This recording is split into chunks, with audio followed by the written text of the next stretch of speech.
In this video, I'm going to tell you how I shape light without a spotlight mount to go from lighting like this to lighting like this. Let's get into it.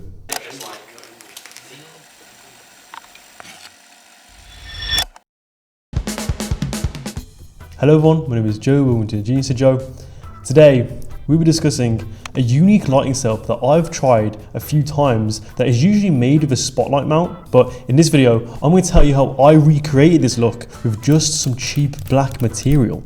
But before we start guys, I just want to quickly introduce myself. My name is Joe.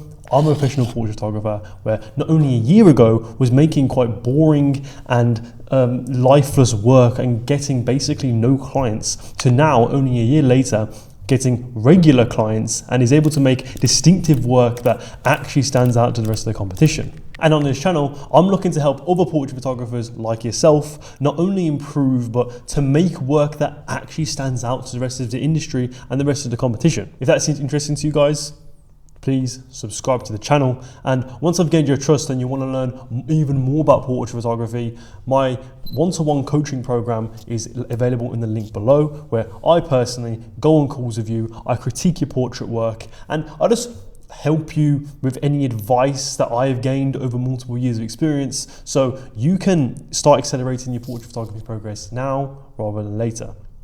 So again guys, if that seems interesting to you, top links in the description is where you can check it out and learn more.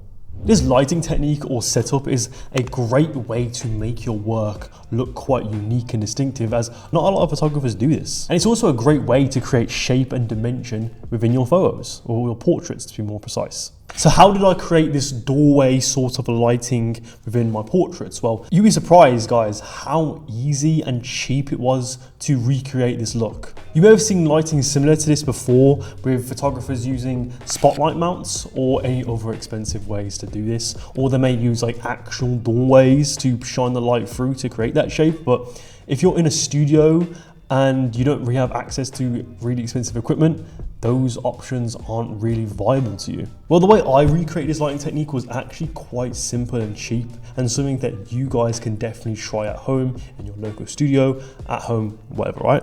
So I had two black floppies mounted on C-stands. I had them directly next to each other with a small gap in between them. Then I would have my light of choice shining through that gap. My light of choice would usually be a strobe or a cheap cob light, doesn't really matter. And I would have that facing towards the model, of course.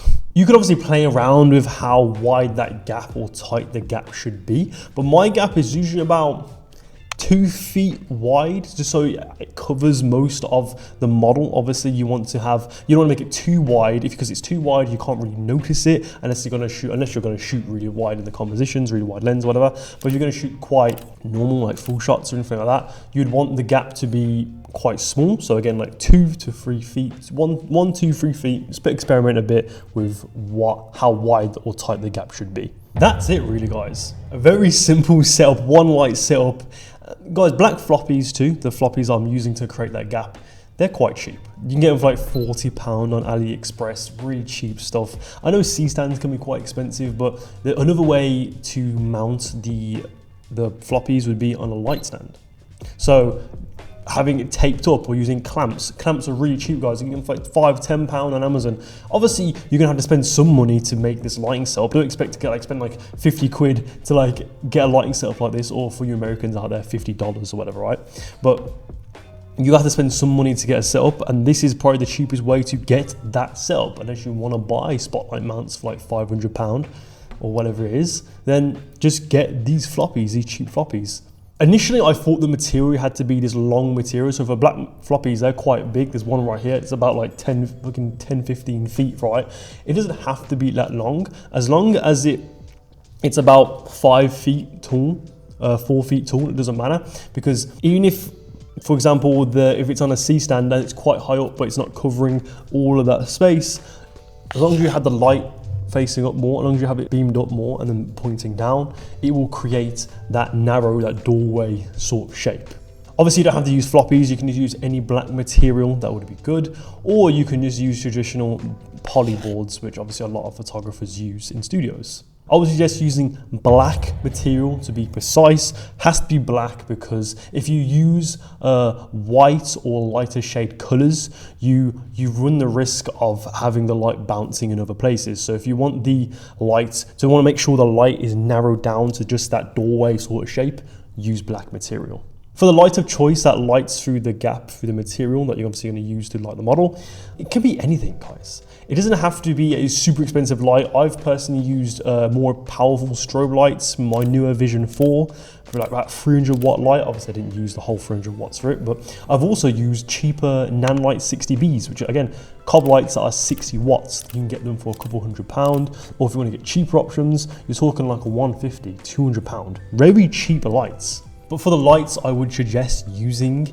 a cob light specifically, as this has the most narrow light source. And obviously, because this is a very like narrow sort of lighting setup where it's quite like tight like that, you want a narrower light source. That's something that you would want. So you wouldn't want to use soft boxes or any other light sources that could be quite soft, like light panels or F22C lights or any massive lights. You want to kind of have those small light sources to really narrow down the light source, and also to accentuate that narrow light source, I would use a reflector dish on it too.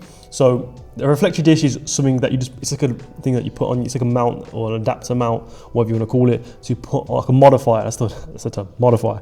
You put the modifier on the nan light or any cob light, whatever. And with that will narrow down the light even more. So basically you want to avoid as much light spread as possible, basically. Make it as narrow as possible. That is the whole point of this setup.